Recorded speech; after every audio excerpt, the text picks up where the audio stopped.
உலகத் தமிழ் சொந்தங்களுக்கும் அரசிகளுக்கும் வணக்கங்கள். தொடர்ச்சியாக பெண்ணின் அரசியல் ஆளுமை பற்றி பேசி வரும் நாம் இன்றைய காலகட்டத்தில் மிக நெருக்கடிக்கு உள்ளாகக்கூடிய மிக முக்கியமான பிரச்சனையாக நாம் பார்ப்பது பெற்றோரையும் முதியோர்களையும் முதியோர் இல்லங்களை நோக்கி நகர்த்துகின்ற ஒரு பெரும் குற்றச்செயல்.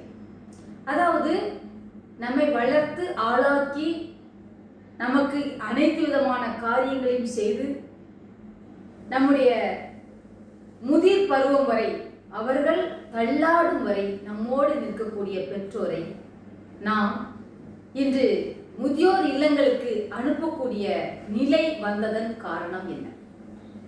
இந்திய அரசியலமைப்பு சட்டம் சொல்லக்கூடிய அனைத்து விடயங்களையும் ஒன்று விடாமல் பின்பற்றக்கூடிய மக்களாக தமிழர் நிலத்தின் மக்கள் இருக்கின்றோம். இங்கே குடும்பம் என்ற ஒரு பெரிய விடயம் இங்கே நொறுக்கப்பட்டு விட்டது. அதை ஒத்துக்கொள்ள வேண்டும்.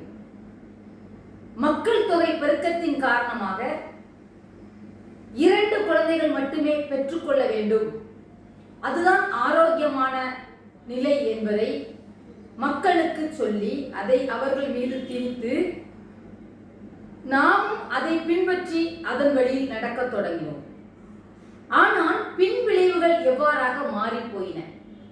நகரங்கள் பிதுங்கி வழிகிற நிலையில் கிராமங்கள் அழிவை நோக்கி நகர்ந்தன. மனிதன் தான் வாழும் காலகட்டங்களில் தான் வாழும் நிலத்தின் இயற்கையோடு இணைந்து வாழும் வரை இங்கே பெரிய சிக்கல்கள் எழவில்லை.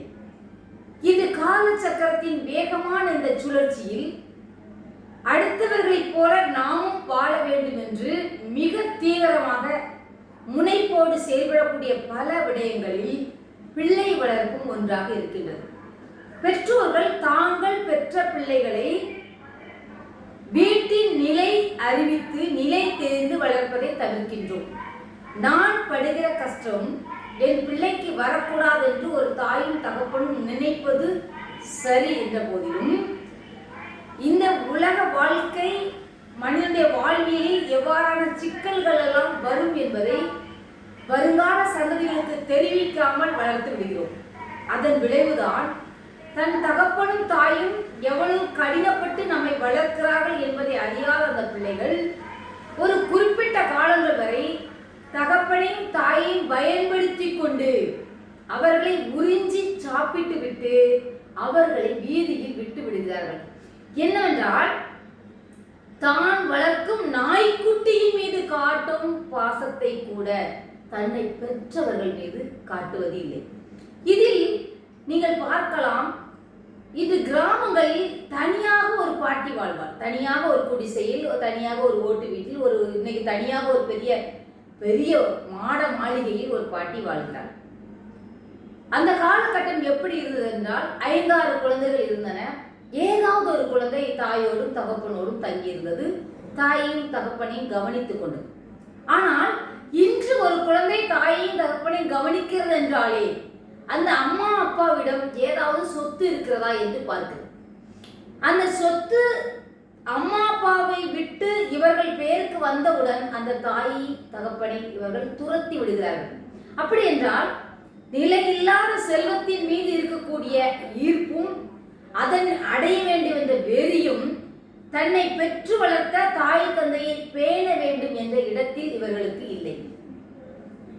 இதற்கு முக்கிய காரணமாக நான் பார்ப்பது என்னவென்றால், மனிதன் தன் வாழ்வியலை தன் கால சூழலுக்கேற்ப மாற்றிக்கொண்டே இருக்கின்றான். நிலையான வாழ்க்கையை வாழ இங்கே யாரும் விரும்புவதே இல்லை. பெற்றோரை முதியோர் இல்லங்களில் விட்டுவிட்டு நீ உன் தட்டில் இருக்கும் உணவை சுவைத்து உண்கிறாய் என்றாய். இப்ப அண்ணன் வீட்டுல இருக்காங்க, என் தம்பி வீட்டுல இருக்காங்க, என் மாமா வீட்டுல இருக்காங்க, மச்சான் வீட்டுல இருக்காங்கிறது வேற. உறவுகளோடு வரும் தாயை கூட நான் மறக்க முடியாது, தகப்பனை மறக்க முடியாது. அப்படி இருக்கும்போது நம் கடமைகளில் மிக முக்கியமான கடமை நம் தாய் தந்தையை இறக்கும் வரை, இந்த நிலத்திற்கு நம்மை கொண்டு வந்த அவர்களை நாம் இறக்கும் வரை அவர்களை பேண வேண்டும் என்ற எண்ணம் இந்த மக்களுக்கு இல்லாமல் போனதுதான் மிகப்பெரிய காரணம். பேசு பொருளாக ஆகாமல் நாணி ஹவுஸ், அதாவது எப்படி பிள்ளைகள்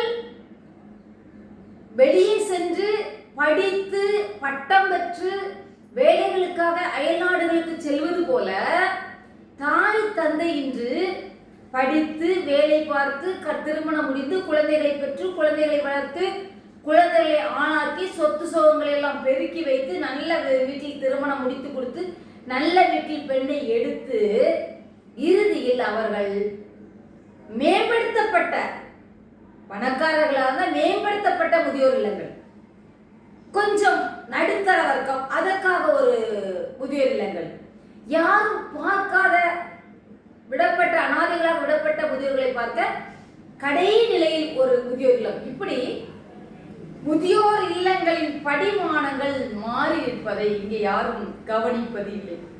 கவனித்து கடந்து செல்லுகின்றோம். ஏனென்றால் நாமும் ஒரு முதியோர் இல்லத்துக்கு தயாராகின்றோம். ஆனால் இதை நீங்கள் அவ்வளவு எளிதாக கடந்து செல்லாதீர்கள் என் அருமை உறவுகளே. இந்த உலகத்தில் மிக முக்கியமான பங்களிப்பு ஒரு பிள்ளை வளர்ப்பில் தாய்க்கும் தகப்பனுக்கும் சுற்றத்திற்கும் உற்றார் உறவினருக்கும் இருக்கிறது. இங்கே தாய் தகப்பனை தாண்டி சுற்றம் உற்றார் ஊர்க்காரர் இந்த 3 பகுதியை தகர்த்து விட்டு தாய் தகப்பன் மட்டுமே வாழ்க்கை என்றும் வாழக்கூடிய இந்த காலகட்டம் தான் இப்படி ஒரு மாற்றத்திற்குள் நம்மை தள்ளிவிடுகிறது. எனவே நீங்கள் கூடுமானவரை பெற்றோர்களே நீங்கள் உருவாக்கக்கூடிய உங்கள் பிள்ளைகளுக்கு அந்த பிள்ளைக்கு நீங்கள் சொல்லுங்கள், நான் உன் பொறுப்பு, நான் உனக்கானவன், நான் உனக்கானவள், நான் உன்னுடைய சொத்து என்று பெண் பிள்ளைக்கும் ஆண் பிள்ளைக்கும் எடுத்து சொல்லுங்கள். பெண் பிள்ளை திருமணமாகி போய் அந்த வீட்டின் தன் கணவனின் தாய் தகப்பனை தன்னுடைய சொத்தாக நினைக்கும் அளவிற்கு இங்கே பிள்ளைகளை வளர்க்க வேண்டும். அது மிக மிக முக்கியமாக இருக்கிறது. ஏனென்றால் நாம் சொல்றோம், வீரமாக வளர்க்க வேண்டும், விவேகமாக வளர்க்க வேண்டும், தீரமாக வளர்க்க வேண்டும் என்று சொல்லுவோம். கருணையோடு வளருங்கள் பிள்ளைகளை. ஆண் பிள்ளை பெண் பிள்ளை பிள்ளைகளை கருணை ததும்ப வளருங்கள். இன்னொருவரின் மீது பாசம் காட்டும் அளவிற்கு வளருங்கள். கடினப்பட்டு கையேங்கும் ஒருவருக்கு ஈகம் பண்ணும் அளவிற்கு வளருங்கள். தெருவில் அடிபட்டு கிடக்கும் ஒரு நாய்க்கு உதவும் குணத்தோடு வளருங்கள். வெளியே சென்றால் உன் வேலையை மட்டும் பார், அடுத்த வேலைகளில் நாட்டம் கொள்ளாதே என்று சொல்லி வளர்ப்பதை முதலில் நிறுத்துங்கள். நாம் இந்த உலகத்தில் தனியாக இல்லை. நாம் இந்த உலகத்தில் ஒரு பெரும் கூட்டத்தோடு வாழ்கின்றோம். அந்த கூட்டத்தோடு நாம் இணங்கி வாழ வேண்டிய கட்டாயம் நமக்கு இருக்கிறது. எனவே நம் தமிழர் வாழ்வியலின்படி கருணையும் அன்பும் பொறுமையும் நிதானமும் ததும்ப ததும்ப வாழும் வாழ்க்கையில் இப்படிப்பட்ட சிக்கல்கள் இல்லை. எனவே அப்படிப்பட்ட இயற்கையை நோக்கி திரும்ப கிராமங்களை நோக்கி திரும்ப தொடங்கிட்டோம். தோட்டங்களில் வாழ்வதற்கு ஆசைப்படுகிறோம். என்னைக்கு ஆசைப்படுறோம்? இந்த நிலத்தை விட்டு அயல்நாடுகளுக்கு சென்று வாழும்போது நம் கிராமத்து வாழ்க்கையை விரும்புகின்றோம், நான் உட்பட. எனவே என் அருமை சொந்தங்களே, தமிழர் வாழ்வியலின் கூட்டு வாழ்க்கைக்கு தயாராகுங்கள். உணவை மாற்றிக்கொண்டீர்கள், உடையை கூட இன்று மாற்ற எத்தனிக்கிற இளைய தலைமுறை உருவாகிவிட்டது. கலாச்சாரத்தை நேசிக்கிற ஒரு கூட்டம் இன்று எழும்பு வருகிறது. எனவே நம் தமிழர் வாழ்வியலிலும் மிகப்பெரிய சொத்தை நீங்கள் பேணி பாதுகாக்குங்கள். அது மட்டுமே முதியோர் இல்லங்களையும் அனாதை குழந்தைகளையும் துன்புறுத்தலுக்கு உள்ளான குழந்தைகளையும் சாதி அடக்கு ஒடுக்குமுறைக்கு உள்ளாகாத குழந்தைகளையும் அனைவரையும் அன்புழுக நேசிக்கின்ற குழந்தைகளையும் உருவாக்கும் இடமாக அமையும். வேறு நீங்கள் எது செய்தாலும் அதற்கான திட்டமிடல் வீணாகத்தான் போகும் என்பதை இதன் மூலம் உங்களுக்கு கூறிக்கொள்கிறேன். நன்றி.